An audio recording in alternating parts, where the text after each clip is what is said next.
An award-winning global strategist and former biophysics scientist, ZofiaRennea Morales had it all. A high-powered, high-paying career, loving husband, gorgeous properties, adventure, good friends, you name it.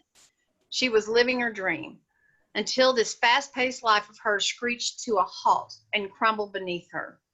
Zofia was brought to the edge of death by an undiagnosed chronic Lyme disease, which also left her bankrupt in every area of her life. Brought to her knees and desperate for a miracle, Zofia cried her most heartfelt prayer, begging for divine wisdom to change the trajectory of her health and collapse of her life. This single prayer triggered an unanticipated Kundalini awakening, a spiritual activation which unlocked Zofia's profound gifts as an intuitive healer and practical mystic. She changed her life completely. ZofiaRennea Morales is now the host of Sovereign Self, weaving spiritual awakening within fabric of everyday life. Mondays at 4 p.m. Pacific on Voice America Radio and Transformational Alchemist for people all over the world. As the creator of Conscious Enlightenment Process, she is a spiritual teacher showing others that life often wraps the best gifts in the shittiest wrapping paper. She helps her clients unfold the mystery of finding gold within the most painful life transitions. Zofia's scientific and corporate background appeals to clients who appreciate the way she integrates across a pragmatic woo and real life into her work. Seasoned with love and laughter, Zofia guides her clients through their own spiritual crisis and onto their paths of passion and purpose with joy, warmth, tenderness, reality, and play. Hi, ZofiaRennea. Thank you so much for coming on the show. I'm so excited. I'm so glad to be here. Yeah. Oh, this is a little bit different from the astrology, so it's so exciting to have you here. I'm thrilled. This is really neat because you do something totally different. Well, not totally different. It's actually it's got a lot of similarities. It augments it, if you will. Yeah, exactly. So tell the viewers what you do. Yes, I do. Well, amongst many things, the foundation of what I work from is the numerology of Moses. And I use the life plans that are revealed from that numerology with my clients to help them with their self-improvement, to remove blocks and resistances that they've been struggling with in their lives, and to move them through a healing process if that's what they need. But we use this numerology of Moses as our roadmap to understand where their unique challenges have been designed into their life. Because, yeah, go ahead. Okay. Well, I want to back up just a little bit. So tell me, first of all, can you explain kind of how you came upon this method? Tell me a little bit about, I just read your bio, but that doesn't really tell all the story. Can you breathe some life into the bio a little bit? Oh, absolutely. And I'm not going to start with the real conventional stuff. I'm going to start where things started to take a very different track. Yeah. Which was after I said that prayer, which was, I will do anything to get better. And at the time that I said that, this little voice in the back of my head said, you might want to qualify that. And I told that little voice to sit down and shut up because I meant it. From the depths of my soul, I'll do anything. And over the course of the following 2 weeks, it became very apparent what anything was going to be. And anything was going to be let go of this whole scientific mindset and accept that there is a larger force in the universe that has its own set of laws that scientists are only just beginning to scratch the surface of. And so I had a number of what people would term psychic experiences after I said that prayer, in terms of like seeing the past and seeing the future and, you know, feeling the feelings of the people around me and knowing things about them that I really should have no business knowing. And all of those experiences were extremely, to say the least, disorienting. And then I came home from the grocery store one day. It was after about 2 weeks of all of this stuff going on. And the scientist in me has been arguing, that I just have a really active imagination, right? I can write all of this off as something else up to this point. And my neighbors were going into their house, and it wasn't like we're strolling in. No, she is staggering under his weight, and he's clearly physically in a lot of pain and distress. So screw the groceries, and I go to help them. And I bring them into the house, and she goes to call the kidney doctor because things have gotten so much worse and they need an emergency appointment. So I'm keeping him company in the living room. And he's got his eyes closed, and you can see his lips are moving slightly, and he's praying. It's very clear that he is. I'm not very comfortable with that, but I'm going to be companionable. And so I'm holding his hands, and I close my eyes. And I see a little tiny flicker that's like a pilot light fixing to go out. And it's on the edge. And I'm given the knowledge that this is his life force, and that he's literally at a point where it could be snuffed out by just about anything.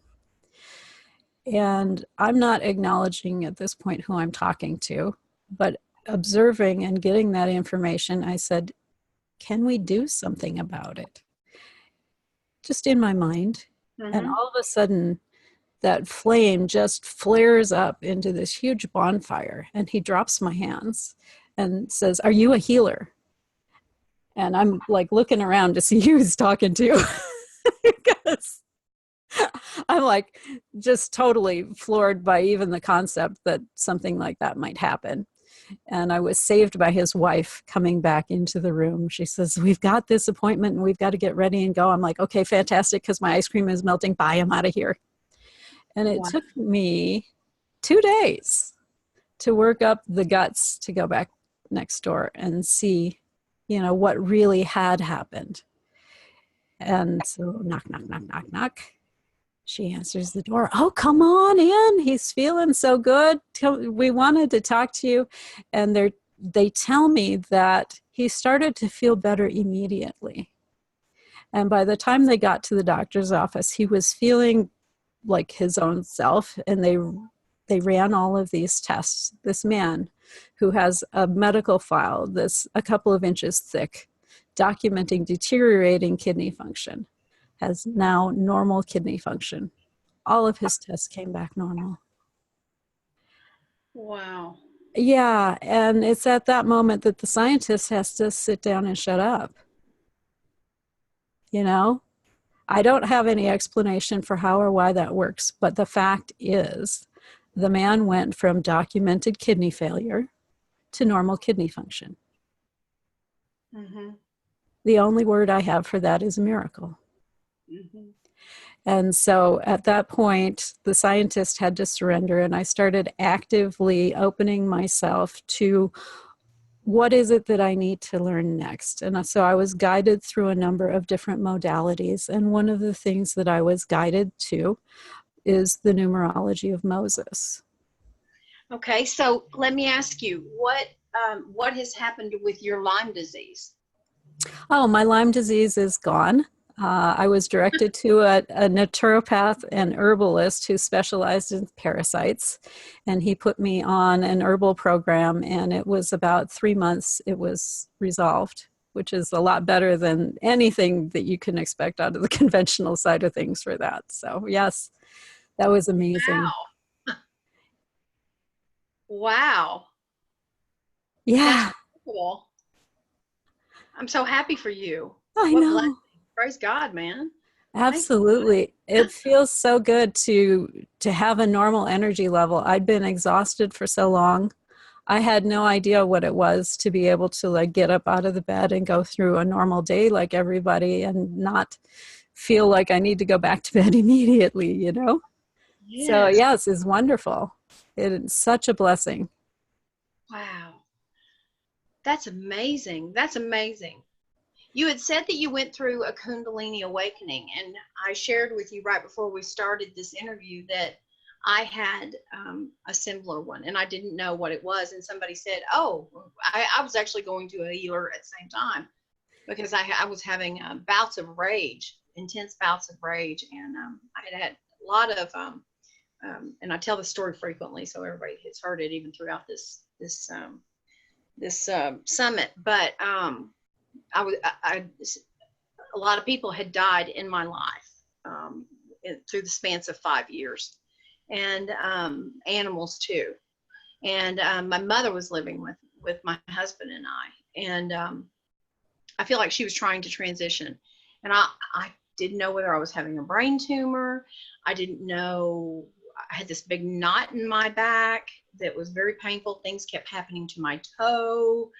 These weird, I was being coached by someone. She was doing this, this meditation, this fire meditation thing with me. And I wound up with all these blisters under my nose, and these crazy things were happening to me. It was nuts. Like things like these bizarre things, like I really thought, okay, I've got some sort of disease. There's something really crazy. I went to the doctor to have a CAT scan to see if there was something really, And they never find anything wrong. Yep. Nothing wrong. So it got progressively worse. I was thinking maybe my dad had dementia. I was thinking maybe I've got really early onset, dementia.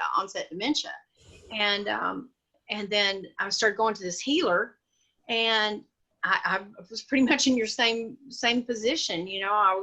I just was, please God, I'll do anything to will do anything. Just let me get out of the situation because it is scaring me to death. And she was an acupuncturist. She, did Reiki. She did a whole bunch of other things, human design.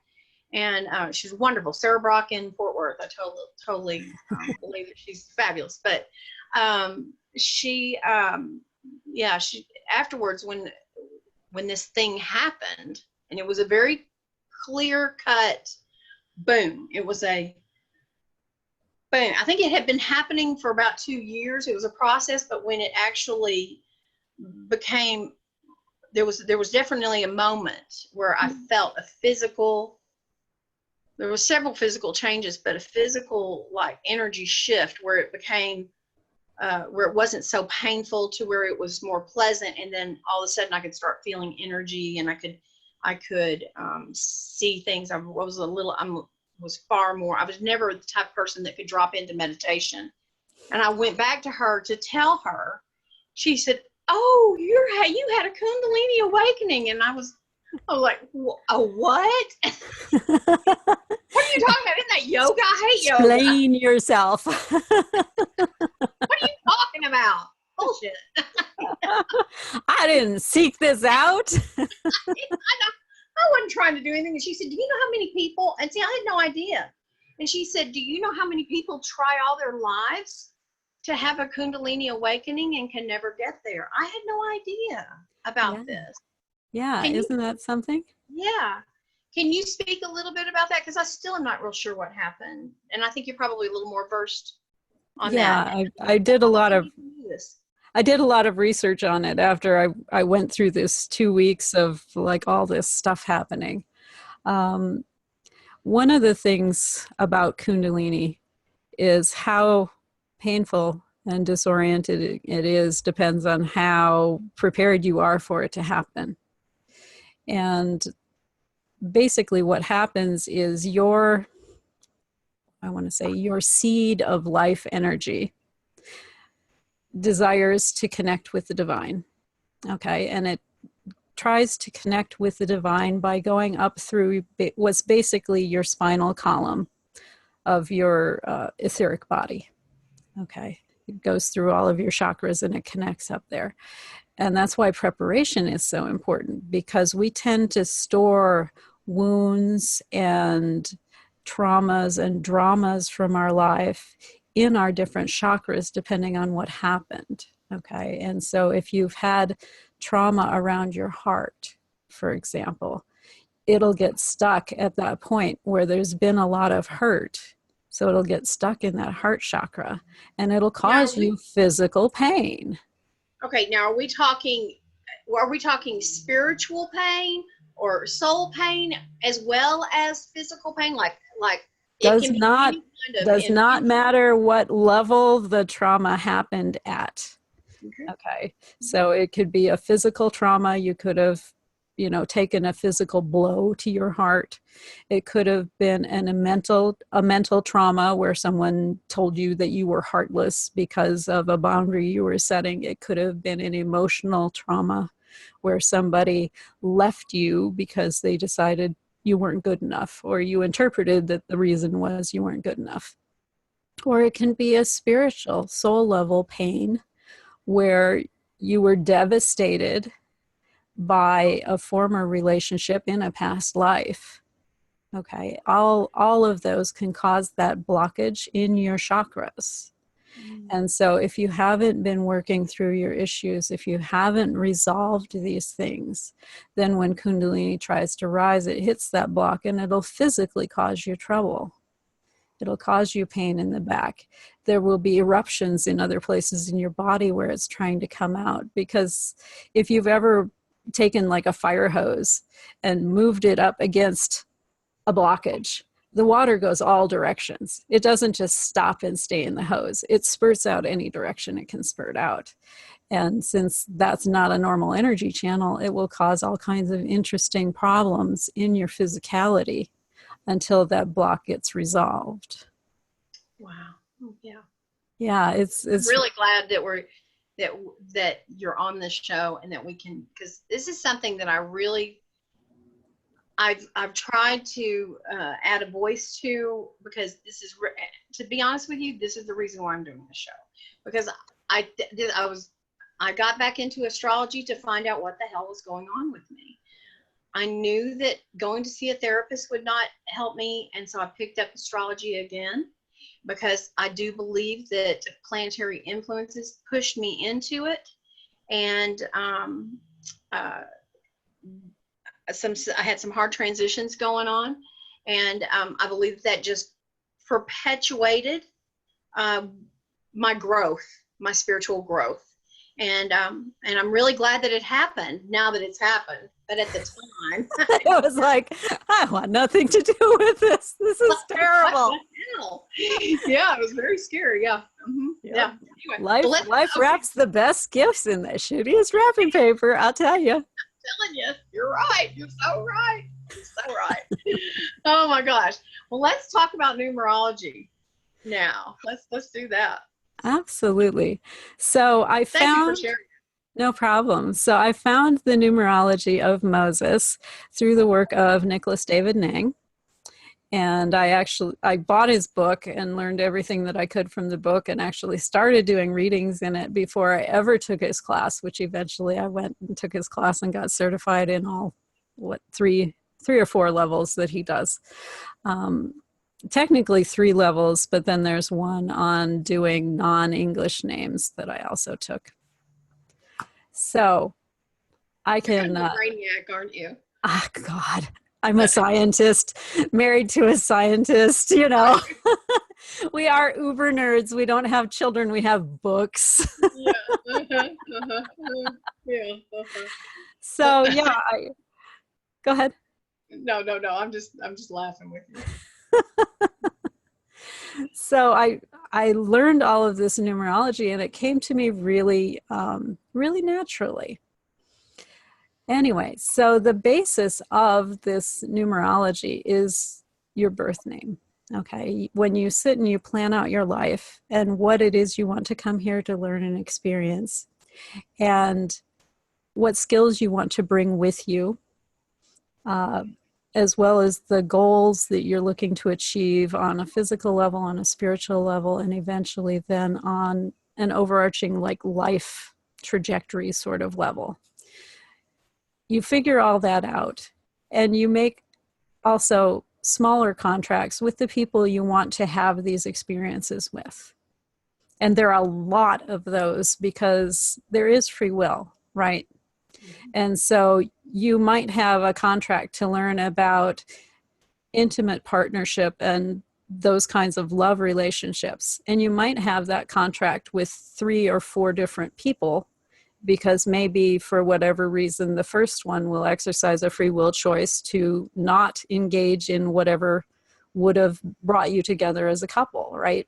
And so they take a different life path. Then you have your backup person, your plan B to have that experience with, who will show up in your life someplace else. So you've got your overall contract, which is what we get from the birth name. And then there are other little contracts that fall out from that. And as part of deciding this, you also decide on your astrology, which you are much more versed in than I am, the date you wish to arrive, and the energies under which you wish to arrive, which contribute also to your personality. Mm-hmm. So what I do is I take the birth name. Oh, I skipped over a part. After you've got all that put together, it becomes an overarching vibration that becomes your birth name. It gets transmitted to your parents. And this is why when somebody is having a child, you know, people will make 800 million suggestions, but they're really only like a couple that the parents ever seriously consider. Have you noticed that? There's only ever a couple, and this is the reason there's only ever a couple that gets seriously considered, because that has been sent to your parents, and it's like, okay, this is what you need to name me. Mm-hmm. Isn't that cool? Yeah, it is. My stepdaughter right now, she's pregnant, and the name of all of everybody on the husband's side of the family, their initials are HRH. His Royal Highness, all men, all boys, His Royal Highness. But if they were going to have a girl, it was going to be HRH, Her Royal Highness, Helen Rose Henderson, right? Now it's going to be, if it's a little boy, Hunter Ryan Henderson. So there was going to be those two names. There was no other choice. So that's very funny, isn't it? It's going to be. It is. Yeah. I always get a kick out of that. And some ways you can see this showing up in your life is once you've come into this world, your name gets put into the superconscious. And I love sitting at the DMV. Most people hate it, but I love it because I'm a people watcher, and you get to sit there and watch people for a great long time. But if you watch at the DMV, pick a particular clerk and watch their line, you'll see that some people come up and they have this really challenging experience. Okay, because her subconscious went to the superconscious and said, what experience am I supposed to serve them? And so these people can't breathe right. They will leave with a list of shit they have to come back with that's like almost insurmountable, right? And nothing will get done. They will stand there for a long time, frustrated as hell, and then they will leave because that's what she was supposed to serve them. And then the next person in the line can't do anything wrong because that was the experience she was supposed to serve them. It's nothing to do with her. It's everything to do with the lesson that's supposed to be provided, or the experience that's supposed to be provided to the person who's in front of her. Got it. Yeah. Okay, cool. So this is what your birth name does for you. Now, if you're a woman, we typically take on the last name of our husband when we get married in the U.S. That isn't the case in all countries. But what that does, it doesn't take your birth name away. Okay. It's sort of like your birth name is, say, chocolate cake. Okay. Right. And your married name is the icing that you put onto this chocolate cake. Okay. And so it's a different experience depending whether you frost it with chocolate on chocolate with chocolate sprinkles and a little bit of mousse in the middle. Or if you say, no, I'm not going to do that. I'm going to put glazed cherries in the center and do whipped cream and chocolate curls on top. And then you have a black forest cake. Or maybe you go with caramelized sugar and pecans and coconut, and it becomes the German chocolate cake experience, right? Okay. So that's what changing your name does to your experience on this world. So it just adds to the experience. It doesn't take anything away. It just adds to it. It adds to it, and it gives it a different emphasis. It makes it heavier. It makes it lighter. It changes the experience. It brings in additional tools and gifts to work with, or it reinforces the tools and gifts you already have there. Got it. Okay. Okay, that's great. Yeah.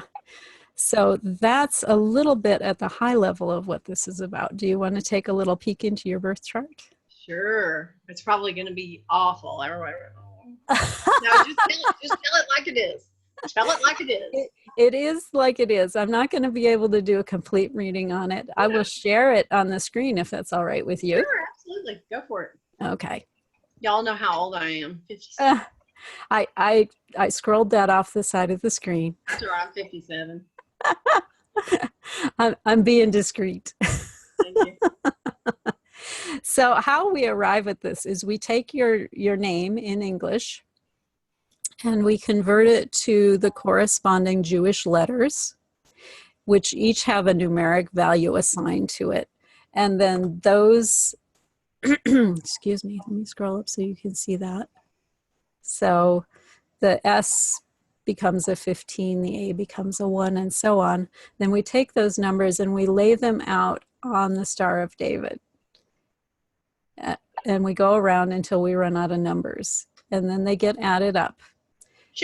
Go up to the top where it has my name so they can see, because that was, oh, wait a minute, hold on. Maybe it's that I can't see it. Because, it's that I can't see it because I had my screen in front of me. Okay. I'm like, it's up there. Yeah.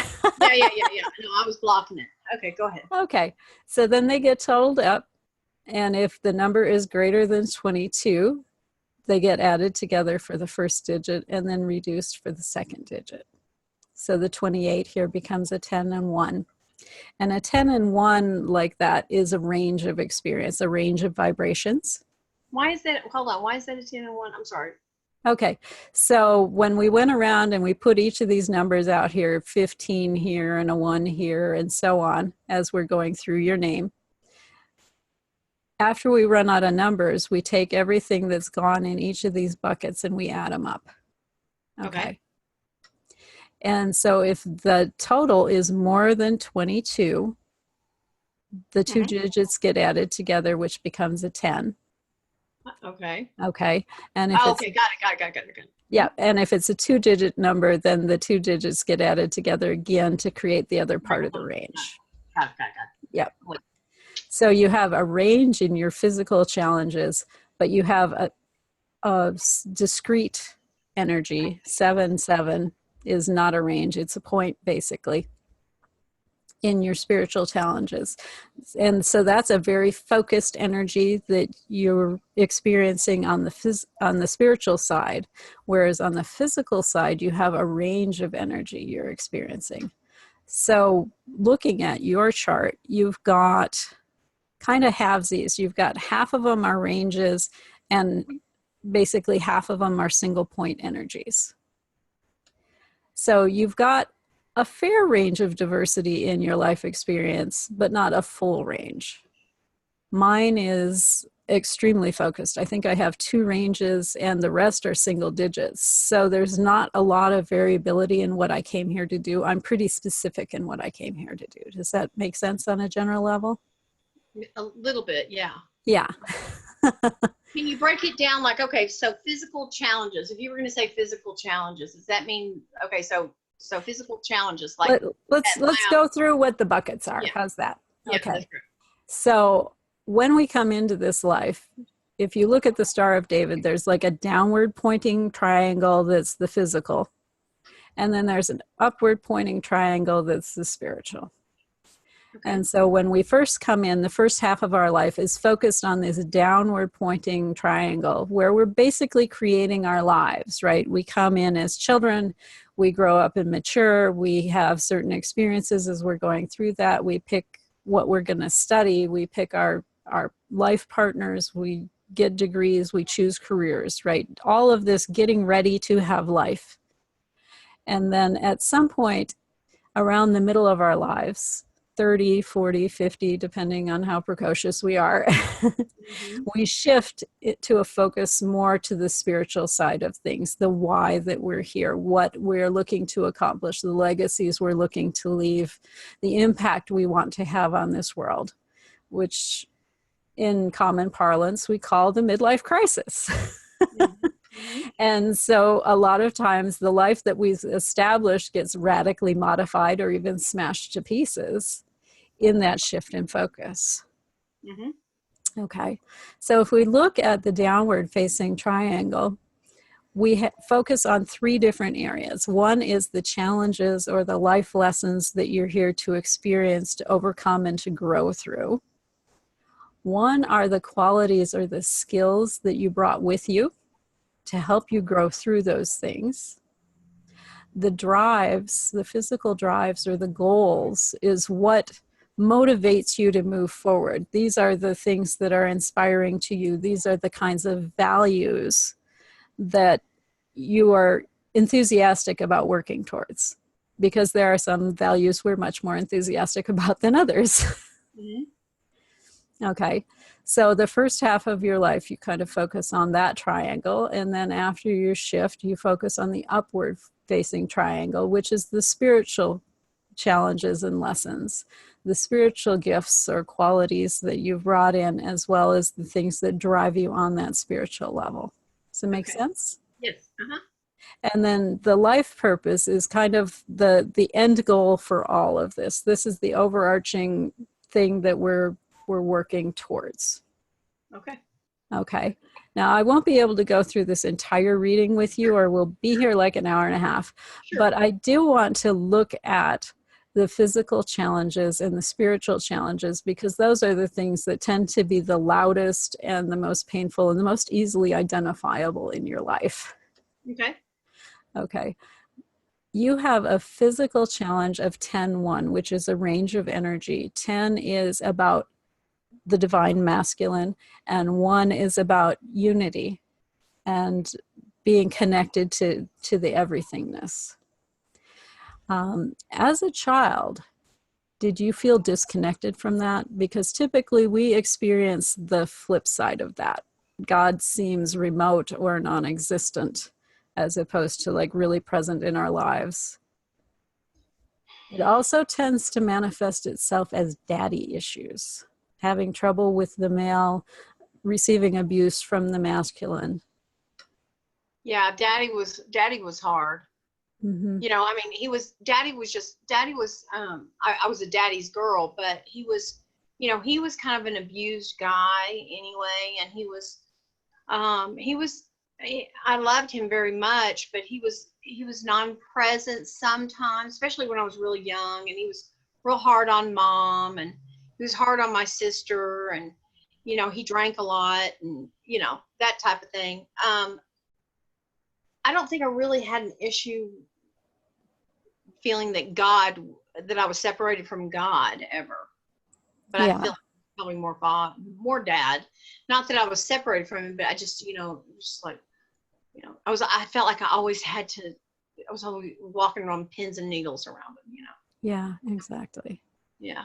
Exactly. And the masculine part of our lives, the dads and the boyfriends, the husbands, tend to stand in that place of the divine masculine for us in this world. So yeah, it's very common to end up in an abusive relationship with an early boyfriend, for example, or to have a difficult relationship with dad.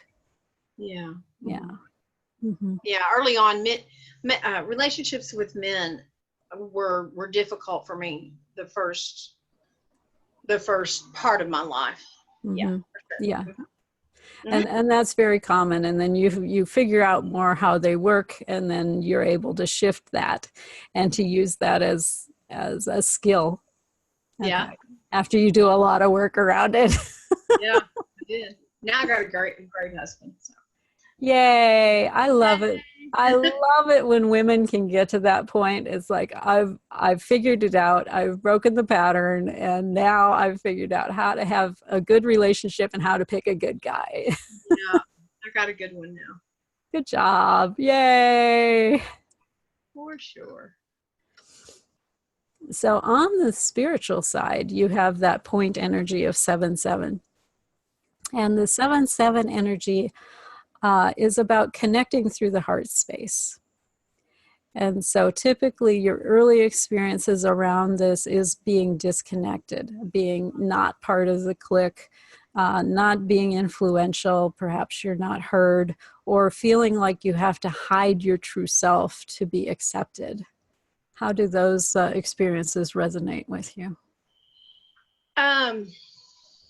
Well, I was a singer and an actress up until I was probably, always wanted to be, even when I was a little kid, singer and an actress. Yeah. And that's the archetype that goes with the 7 is the actor. Is it? Yeah. That's crazy. And professionally through my 20s and then to my early 30s. And then, but I can say that, I always had self-esteem issues around my weight. Mm-hmm. And so I was constantly felt like, like I needed to look different, although I would use it to my benefit, and never tried to use it to my benefit, but tried to not let it hold me back. Subconsciously, it was always holding me back. Mm-hmm. And I always felt completely different. So, I might have wanted that part where, that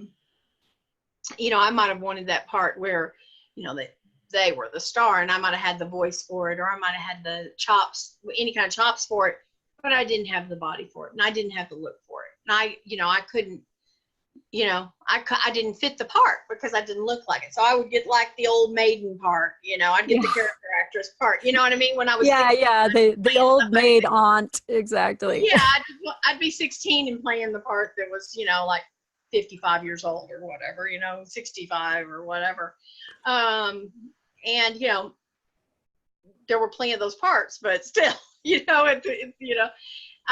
also, I think that probably had a lot to do with, my self-esteem issues with boyfriends and things like that. So I could definitely see where that came in. Exactly. Yeah. And also that was a big separation with my father, because, my father was always, and my mother was always really disapproving of my weight issues. I mean, it was a constant thing, weight was always a big deal in my life, always, since I was a little kid. I think my first diet I was when I was like 7 years old. So, oh my goodness. Yeah. Yeah. Oh. So I mean that was a big. They were concerned with me. They were concerned. Oh, sure, concerned for your health, and yeah. Yeah, but at the same time, I think probably they made too big of a deal about it, and if they just left it alone, it would not have been nearly as scarring. It would have just worked itself out. Who knows? Exactly. Yeah. The big lesson of the 7/7 is to connect from your heart and to be authentically you.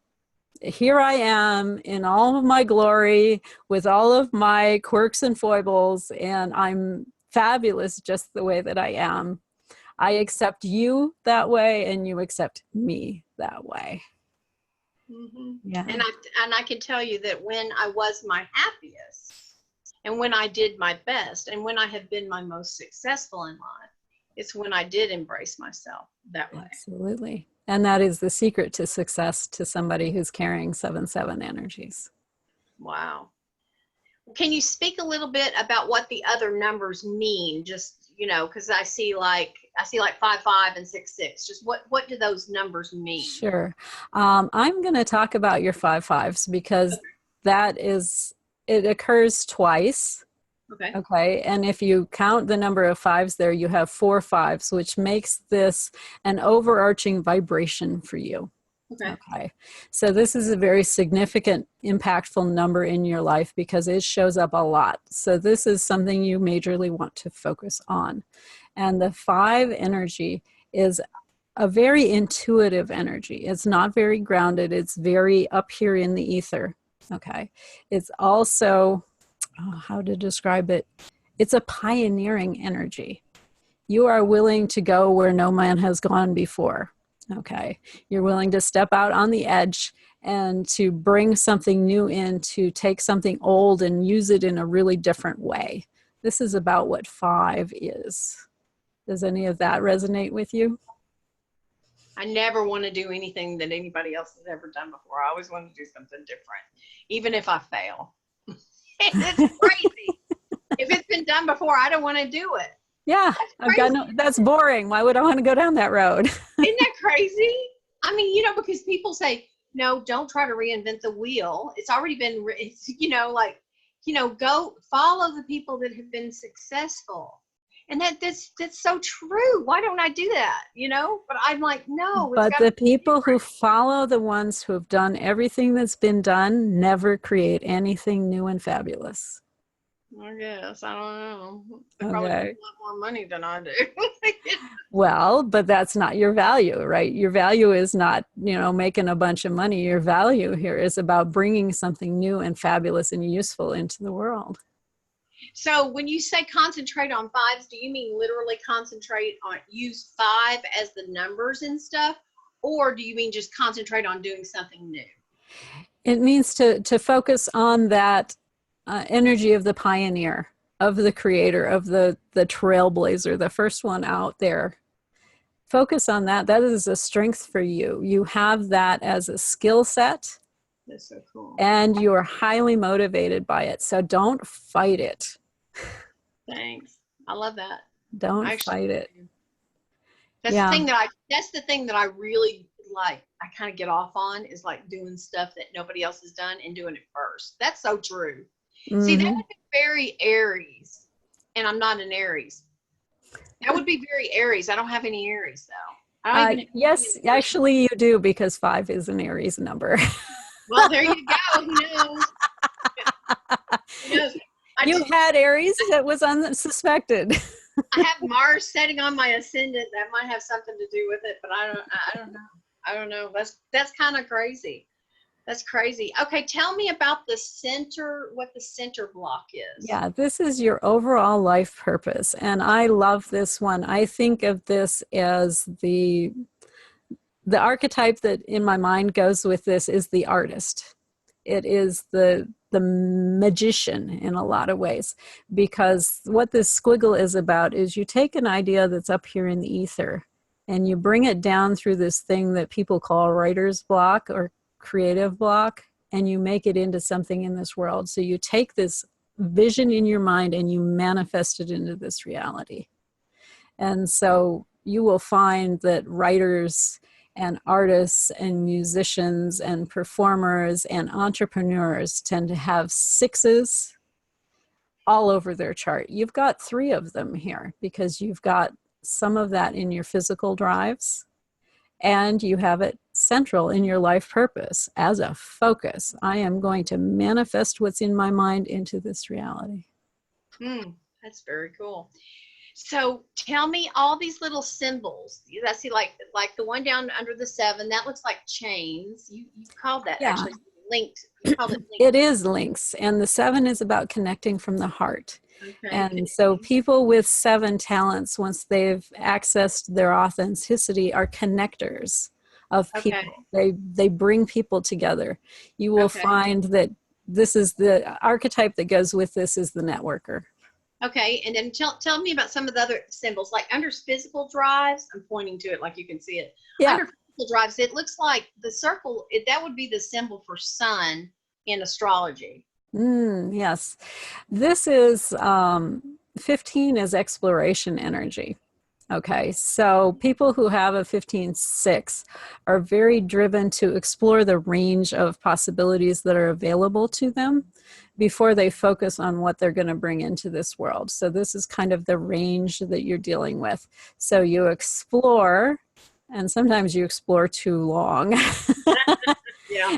And then you go, okay, this is what I'm looking to manifest into this world. And then what about the little symbols that are down below? Because I've never seen those are the little, they look like wings to me. Oh, the one under the 5s? Uh-huh. Okay, yes. That's basically, I think of it as a fetus almost. It's the potentiality without being in full form yet. So this is part of that exploration energy and that becoming and creating something new energy. So there's lots of potential, and it could still take on any form that you wanted it to. Okay. And So then the that's other about little it. symbols under physical challenge and physical qualities. Okay. Under physical challenges, you have the one on the left is the symbol for the divine masculine. Looks And if like a you lariat. yeah, and if you look at it, it does kind of look like a little bit of a dingling, Oh, yeah, I guess it kind of does. it kind of does, doesn't it? Oh, yeah, it kind of does. And then the symbol on the right of that, it's basically two arrows that kind of intersect through each other. Okay, yeah. Okay.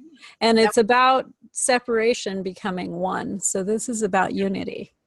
okay, got that. And then down at the bottom of And then physical qualities. Um, the one on the left is about bringing your soul power into this world and moving it forward. uh-huh. Okay, so that's what the down arrows are, and then you Okay, send it out into the world. And then the okay. squiggle on the right, it looks a little bit like a snake or maybe a Yeah, dragon. yeah. It's about uh, embodying the proper use of power. Oh, okay. Okay, Cool. it's about building strength and using your power with compassion, with discernment. This Yes, is so fascinating. This is so fascinating. I And just, I know that there's so much more to this. oh, So, so I know you have a gift for the viewers. First of all, thank you so much. I want to get a full reading from you, and I'll contact you about that. fabulous. Somebody somebody had sent me something. I think they may have sent me something like this as a gift, and I looked at it and I was like, they said, "Oh, I Whoo, know." overwhelming. They said, you're so good with reading. You're so good with reading charts. I know you'll be able to do this. And then I got, I was telling you about my birth certificate spelling my name wrong, and that just blew my mind. I was like, well, hell, I can't decide this. I don't know. I didn't know. I just put it away, shut it away, and figured, well, I better not do that. But this makes me want to kind of dive into it. But do you teach this as well?